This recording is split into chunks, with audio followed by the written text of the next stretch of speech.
Well, in the over 9 decades since the Banff Centre has been in operation, one of the core artistic parts of its life here in the mountains has been chamber music. For instance, the world-renowned string quartet competition takes place here every year, and right now, in the month of July, chamber music is an integral part of the Interplay program. The chamber music side is run this year by Trumpeter Joel Brennan, who joins us all the way from Australia to help facilitate these incredible concerts. Nice to see you. Very nice to see you. So, first of all, tell me maybe how you first became acquainted with the Banff Centre, and maybe your first impressions when you first came here. Excellent. So, I don't know when it first entered my consciousness, but I feel like musicians worldwide are aware of the Banff Centre, just as a general concept to begin with, because it's just so renowned everywhere for being kind of a spiritual hub for art and art making. But I didn't get to physically come here until last year for the first ever Interplay program. And that came about because I used to live in Manitoba. I worked at Brandon University, where I worked alongside Brandon's professor of piano, Megumi Masaki, and we did some performing together while during the short time that I lived in Canada, and realized that we have a lot of aligned musical interests and sort of artistic interests and ideas about where music can play in sort of social presence for people. And so she invited me here last year, and I got the invitation to return this year. Amazing to have that sort of ongoing relationship with this place, this spiritual home, as you said. Now, you also, of course, mentioned your connection to Manitoba there as well. What do you think that you were able to maybe bring back to Manitoba? Now, you have gone on to Australia, of course, but when you compare the experiences that you have between Manitoba and the Banff Centre, what are some of the similarities that stand out to you about these two sort of artistic places? Well, I think there are some similarities between Canadian music culture in general and Australian music culture. I was born in the United States and I did my training there, and I think by way of having smaller populations, Canada and Australia have a real different way of interacting and nurturing their young musicians. It's a very much build each other up type of mentality. And I think there's probably no better place in Canada to see that than here at the Banff Centre. It's everybody's on an even playing field and is just trying to help each other climb up the ladder and achieve their own musical and artistic visions. I was just about to ask, maybe as you're interacting with not only the trumpet students that come here to the Banff Centre, but also with the chamber musicians and members of Interplay more broadly, what stands out to you as a collaborative environment about the Banff Centre and the sort of alchemy that it can produce when it comes to music? Sure. Well, I think particularly for this program, Interplay, everybody is coming with a very open mind. For the chamber music side of it, people aren't coming necessarily in a preformed ensemble. They're not coming necessarily with specific repertoire that they only want to work on that. They're coming with an open mind, and they arrive, and we do a lot of interplay. So we have the interplay between the vocalists and the instrumentalists, but also we as instrumentalists tend to get stuck into our normal instrumentation type groups. So string quartet's a great example. It's got such a rich history. It's sort of normal for the string players to go straight to string quartet, woodwind players to the woodwind quintet, brass players to the brass quintet. And there's certainly some of that going on here because there's just such a wealth of beautiful music for those instrumentations. But we take it a step further and we really start to have interplay between the instrument groups. And so I was just speaking with a trumpet participant who's playing in a piece for next week's program that is trumpet with flute and clarinet and violin, viola, and cello. And so that interplay of brass with woodwinds, with strings, and that particular one has participants and faculty performing together. It's sort of like the next level of interplay. I'm thinking one of the really nice things about the program is it's like that movie Inception. It's a dream within a dream within a dream within a dream. This is like interplay on so many different levels. Yeah. Really a nice melding of things. Wow. A wonderful image that you've just conjured up here. And it's you touched on these concerts that happen here throughout the month of July as part of the Interplay program.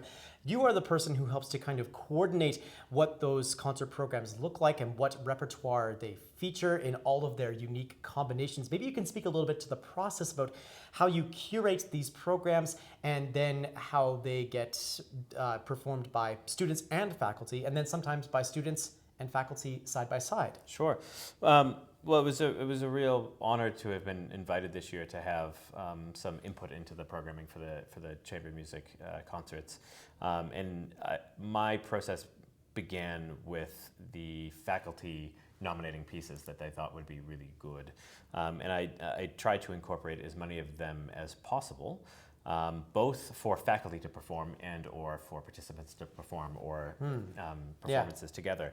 And then it was a fun game of looking at who was coming for the participants and who we were having on faculty and what the instrumentation made possible. And it made a lot of really interesting instrumental combinations possible.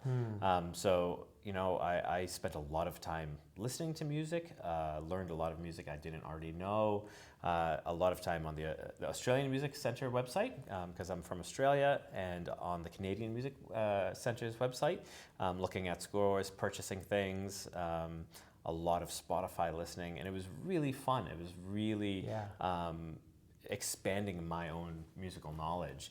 And in the end, we probably only programmed 20% of the amazing works that I had the joy of listening to over the past couple of months, because otherwise we'd have a concert every single night. Yes. And what results is, I think, a really nice mix of pieces from living composers from the 19th and 20th centuries, music from around the world, a real diverse group of works. Yeah. So within all that, you mentioned the faculty helping and nominating these different pieces. And these faculty are some of the most well-recognized in their fields in the world. I think of pianist Eric Rassage as an example, clarinetist and conductor Paul Meyer. The list goes on and on. What is it like? What do you take away from being in that sort of stratosphere with these kinds of musicians who exist, as you say, like on a very level playing field with everyone? And obviously I would count you among those musicians as well, but to say that like this is a really unique sort of collaboration, sort of a space that maybe wouldn't exist in other realms. What is that sort of environment like amongst the faculty as they plan this experience for students? It's really invigorating. There's faculty from all over. You mentioned Eric and Paul. They've come from France, also along with Magali, the flute player, and Sungwon, who's a cellist who spends half his life in France, or half his year every year, so I suppose half his life in France and half in Korea. And those musicians are already familiar with each other, have done some collaborating, and so they bring a rapport and a way of making music together that's really exciting. And of course, Sungwon and Eric have been to Banff before, so they also bring a knowledge of this unique place. But then, we have Spanish faculty who live in Canada, Spanish faculty who live in Germany, myself from Australia, people from the States who live in China or live in the States, kind of from all over. And I think what's really exciting is that, again, everybody sort of lifts each other up, and so it's a joy to actually get to work together, to have this common goal of making music together, but also interacting with the participants and, seeing if we can give some of our experience and knowledge to help them get lifted up as well. You mentioned the different countries and the different places that all these faculty and the students come from, but then they get to work in this iconic Canadian space. What do you think students and faculty alike take away from participating in a Canadian sort of cultural landmark experience that the Banff Centre provides? Well, I think one of the really special things about the Banff Centre is its connection to the traditional owners of the land where we now work, and the real commitment to reconciliation and a knowledge of the fact that art has been made here for many, many, many generations prior to our arrival, and that we have the absolute honor of continuing that tradition. And that was very evident last year in the programming of Interplay with the opera Indians on Vacation being presented. And this year as well, we have a substantial portion of works on the chamber music program by First Nations composers, not only Canada, but one of our composition faculty members, Lelehua Lenzaloti, is a native Hawaiian composer, and her music's being performed, and she's working with composers here, also from Australia, several Aboriginal composers. And so that real understanding of our place, there's this long history of music and art making prior to Western art music. Yeah. And then we build upon that, the traditional Western art music, which has our Beethovens and our Mozarts and the music that we really love, and now our stamp, that we can, kind of meld these things and bring these traditions and cultures together. As you talk about this sort of interaction with the idea of art immemorial, in addition to this place having had art created on it for thousands of years, what do you think you bring back with you to Australia when you do your music making there from this place that maybe you wouldn't get in another locale? Well, I think that's one of the really nice things of bringing people together from around the world is that hopefully we each bring something here and we also bring some of it back. And so certainly some of the Canadian works that we've programmed aren't works that I was previously familiar with, and I'm excited to hear them here, and I'm excited to then program them back in Australia when I get back. And likewise, I hope some of the Australian music that I've brought people identify with and really like, and we'll bring it back to Paris or Beijing or wherever they happen to be living, and that's really special. Yeah. We'll be hearing more from the musicians and the faculty that are participating here in Interplay over the coming weeks. You can find those conversations at classic107.com and the Classic 107 app.